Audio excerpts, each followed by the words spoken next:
सर्वांना श्री स्वामी समर्थ। आज आपण करणार आहे ब्लाऊजची कटिंग। तर सर्वात अगोदर ब्लाऊज पीस हा उभा टाकून घ्यायचा। सगळ्यात अगोदर बाही कापून घ्यायची। बाही कट केल्यानंतर सर्व पार्ट टाकून घ्यायचे। नंतर आखून म्हणजे व्यवस्थित खडूनी पेननी काय जे तुमच्यापाशी असेल त्यांनी आखून घ्यायचं आणि व्यवस्थित कट करून घ्यायचं।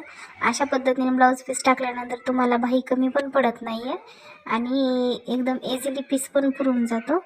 तर कटोरी कट केल्याच्या नंतर कटोरीला मध्यभागी जो टक्स आहे घेतो ना आपण कटोरीचा, तो पण कट करून घ्यायचा। ज्यावेळेस आपण शिवतो ना त्यावेळेस तो टक्स आपल्याला इझिली टक्स घेता येतो त्याच्यासाठी। तर आता आपण उंची घेतलेली आहे ह्या ब्लाऊजची 14 आणि शोल्डर घेतलेला आहे 2.5।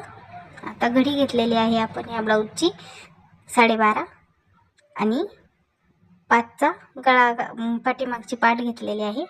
तर गोल गळा आहे ह्या ब्लाऊजचा सिंपल। आपल्याला गोल गळ्यावरच त्याला डिझाईन करायची आहे। तर गोल गळा घेतला ना तरी पण सिंपल बटरफ्लायची डिझाईन खूप छान होते ह्या गळ्याला। तर अशा पद्धतीने जर कट केला तर पीस कमी नाही पडत, एकदम पीस पुरतो, डिझाईनसाठी पण पुरतो। आणि काठपदर साडी असेल ना तर काठपदर साडीतले पीस हा मोठे असतात त्याच्यासाठी। तर आपण हे अस्तर कट करून घेतलेला आहे। आता काढलेली आहे हुक पट्टी।